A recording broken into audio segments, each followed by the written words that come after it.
Hai teman-teman, jadi hari ini di video ini kita mau jawabin pertanyaan kalian tentang ketua dan wakil hima dari pertanyaan yang udah kalian kirim ke Google Form kemarin.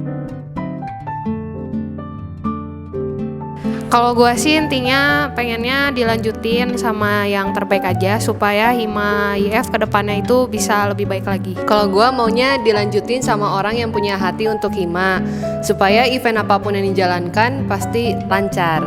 Terus hima IF khususnya terus berkembang. Kalau gue biasanya mikirin event kedepannya tuh ngapain, ada apa aja, terus kita harus ngapain. Udah gitu kalau udah beres event itu, gue nge-follow up laporan juga.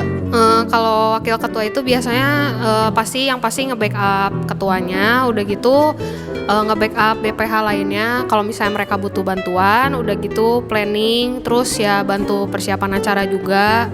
Ngasih evaluasi dan mantau juga flow pengurusan dokumen buat setiap acara. Kalau gue pusing ngatur sih enggak, malahan sekarang jadi lebih teratur lagi dalam time management. Jadi gue lebih sering nyicil tugas. Terus kan udah tahu nantinya mau ngapain, ada event apa aja, itu juga lebih teratur lah gitu. Kalau dari gue sih jawabannya enggak sama sekali. Malah kalau misalnya kalian masuk hima itu kalian bisa belajar buat ngatur waktu lebih baik lagi. Terus kalian juga bisa belajar mana yang harus diprioritasin lebih dulu. Tantangannya ya yang pertama pasti harus siap mental, karena bakal banyak banget masalah yang nggak terduga. Udah gitu harus bisa jadi penanggung jawab acara yang baik. Udah gitu ngecek kesiapan panitia juga, terus harus bisa mobile ke banyak divisi, terus mikirin solusi dan ide-ide yang dengan sebaik mungkin dan sematang mungkin. Terus buat syaratnya sih pengennya minimal IPK-nya 3, terus emang penerusnya itu angkatan 2018. Tantangan jadi ketua tuh kalau misalnya nyiapin acara event yang pertama kali dijalanin. Contohnya tuh kemarin PMCC sama EVOS.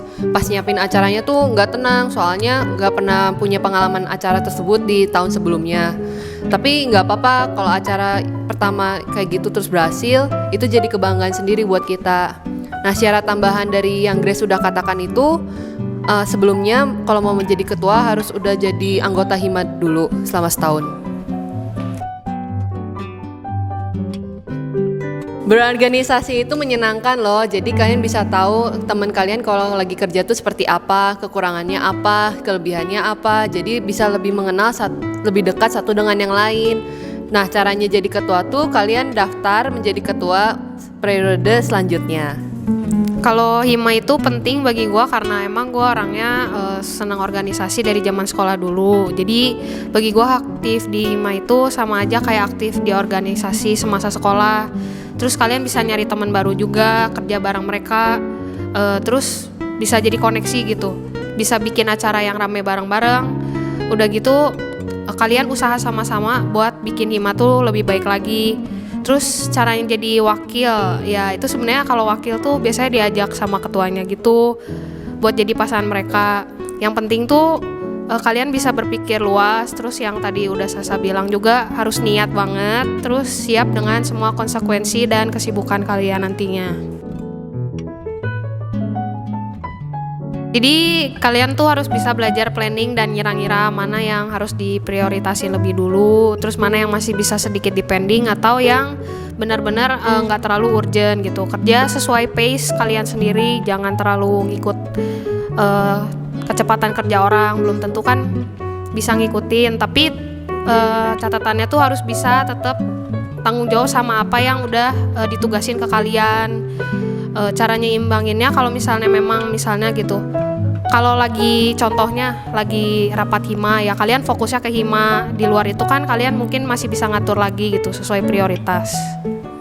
Nah, kalau secara teori kan seperti yang Grace udah bilang tadi, bisa nyusun planning sama atau prioritas. Kalau cara prakteknya tuh gue mulai belajar pasang reminder di kalender. Dulunya gue paling anti banget nulis kayak gitu. Nah, terus cara nyimbanginnya tuh kalau misalnya gue lagi sibuk kuliah, Terus Grace bisa bantu, gue minta tolong Grace buat ngurusin hima dulu, kayak gitu. Jadi kita saling bantu, makanya ada wakil dan ketua tuh enak, jadi nggak kerja sendiri. Kalau mau jadi kordif atau pengurus itu caranya ya nanti ketua dan wakil yang baru bakal milih kordif-kordif dan BPH yang baru. Motivasi gue jadi ketua hima tuh soalnya ngelihat dari kepengurusan sebelumnya ada yang kurang dan pengen gue benerin. Nah kalau mau benerin kan harus jadi ketua dulu biar punya wewenang buat bisa ngebenerin. Kalau gue sebenarnya awalnya nggak kepikiran pengen jadi wakil ketua sih gitu, pengennya awalnya di bendahara aja karena udah emang asik dan nyaman gitu. Cuman ditawarin jadi pasangannya Sasa dan gue menyanggupi ya, jadi sekarang ngebantuin buat ngurusin hima juga gitu.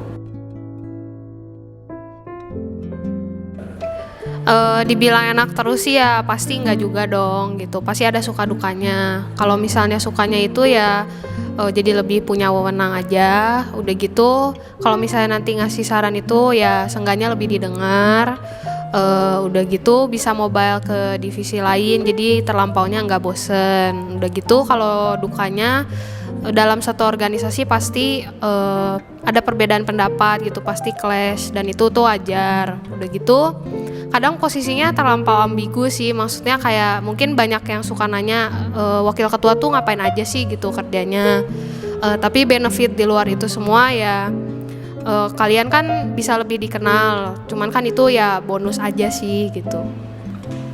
Enaknya jadi ketua tuh gue bisa mewujudkan apa yang gue inginkan sebelumnya.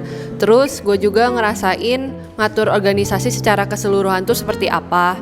Udah gitu punya pengalaman, punya tanggung jawab yang besar. Kalau nggak enaknya harus siap kalau misalnya ditanyain apapun tentang hima. Kalau nggak tahu kan gimana ya gitu. Dulu gue sebelum jadi ketua hima jujur aja kalau ngerjain tugas tuh sukanya mepet, bikin cheat-sheet mepet. Terus kan gue jadi ketua hima sekarang, otomatis biar nggak keteteran tuh harus mulai nyicil tugas. Makanya gue bilang kalau jadi ketua hima jangan takut IPK-nya turun tuh karena gitu. Otomatis kita jadi lebih sering nyicil tugas. Oke. Nah kalau ini buat setiap orang pasti beda-beda masalahnya. Kalau buat gue sendiri tuh gue paling susah ngebimbing orang yang baru pertama kali masuk di organisasi. Karena gue tuh orangnya gak sabaran, dan kalau ngebimbing orang tuh butuh kesabaran yang ekstra, harus pelan-pelan, detail, kadang harus dituntun juga. Kadang orang gak bisa terima kalau mereka tuh dikasih tahu kalau mereka salah. Namanya orang dikoreksi kan mau pakai bahasa sehalus apapun juga tetap aja gak enak. Soalnya kan kita dikasih tahu kalau kesalahan kita tuh apa. Tapi ini bisa juga kadang-kadang karena bahasa gue yang gak enak gitu, mungkin karena gue lagi emosi atau lagi marah. Nah sukanya tuh seneng pas ngelihat acara kita sukses, rasanya wah pokoknya enak banget deh. Kalau dukanya tuh pasti di organisasi suka ada konflik, kadang konflik sama koordinator divisi atau sama Grace. Tapi nggak apa-apa kalau konflik gitu kan buat mendekatkan kita lebih dekat, terus saling melengkapi satu sama yang lain, soalnya kan tujuan kita di hima tuh sama.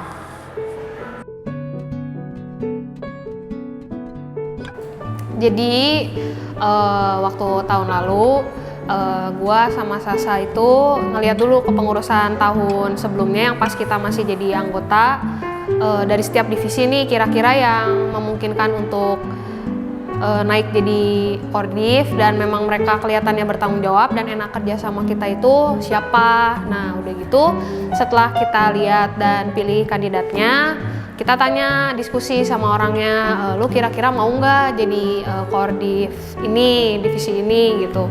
Dan kalau misalnya mereka setuju, ya mereka dinobatin jadi kordif yang baru.